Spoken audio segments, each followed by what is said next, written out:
തോൽപ്പാവക്കൂത്തിൽ ആദ്യമായിട്ട് വിഘ്നേശ്വര സ്തുതിയോടുകൂടിയാണ് തോൽപ്പാവക്കൂത്ത് ആരംഭിക്കുക.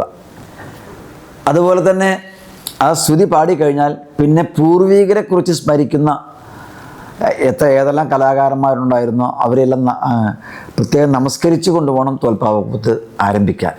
ഇപ്പോൾ എൻ്റെ അച്ഛനും അച്ഛൻ്റെ അച്ഛനൊക്കെ പൂർവികരെക്കുറിച്ച് ഈ കഥ ഒരു പാട്ട് രൂപത്തിൽ ചിട്ടപ്പെടുത്തിയിട്ടുണ്ട്. അപ്പം ഞാനും അങ്ങനെ ഒരു പാട്ട് ഞാൻ ചിട്ടപ്പെടുത്തി എൻ്റെ അച്ഛനെക്കുറിച്ച്, എൻ്റെ അച്ഛൻ കൃഷ്ണൻകുട്ടിപ്പിള്ളവരെക്കുറിച്ച്.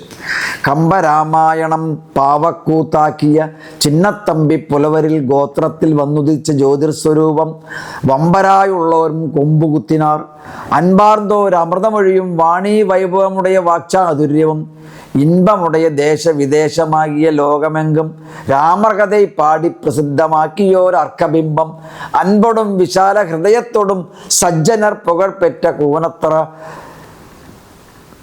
ലക്ഷ്മണ പുലവർ മൈന്ദൻ കൃഷ്ണൻകുട്ടി പുലവരെ പോലുമുണ്ടോ ഇന്ത അഖിലമതിൽ.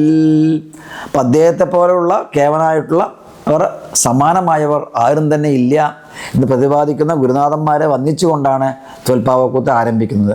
മാത്രമല്ല അക്ഷരസ്ഫുടതയ്ക്ക് വേണ്ടി കമ്പരാമായണത്തിലെ കക്കാഗംഗ തുടങ്ങിയ അക്ഷരങ്ങളെ ഉച്ചരിച്ചു കൊണ്ടാണ് അക്ഷരസ്ഫുടത ഉണ്ടാക്കുന്നത് ഓരോ കലാകാരന്മാർക്കും. അപ്പം അതിൻ്റെ ഒരു ശ്ലോകമാണ് ആദ്യം ഉണ്ടായിരിക്കുക. കമ്പക്കടകരി മുഖവാ ഗണപതി കക്കാഗംഗ ചന്തത്തിന കനി കുമ്പിട്ടരുളിയ ചച്ചാജഞ്ചഞ്ഞ തന്നിട്ടടിമലർ വെച്ചിത തൊഴുതേൻ തത്താദന്തന്ന പക്ഷം പല കനി പത്തും തെരുവേൻ പപ്പാബമ്പമ്മ തെതിരൊടു മരുവിയ ഉദവിയ ഗണപതി സാഹാളാക്ഷ. അപ്പോൾ ഈ 56 അക്ഷരങ്ങളെ ഉച്ചരിച്ചു കൊണ്ടാണ് തോൽപ്പാവക്കൂത്ത് ആദ്യമായിട്ട് തന്നെ സ്തുതിയോടുകൂടി ആരംഭിക്കുന്നത്. അപ്പം ഇതിൻ്റെ പ്രത്യേകത കൂടാതെ എന്താണെന്ന് വെച്ചാൽ, അതായത് അകാരം ഉകാരം മകാരം എല്ലാം അടങ്ങിയ ആ ഓരേ എന്ന് പറയുന്ന രീതിയിലായിരിക്കും ഓരോരോ പാട്ടുകളും ഉണ്ടായിരിക്കുക. അപ്പോൾ ഉദാഹരണമായിട്ട് കാലാന്തകനേ ശരണം ശരണം കാമാം ദഗനേ ശരണം ശരണം.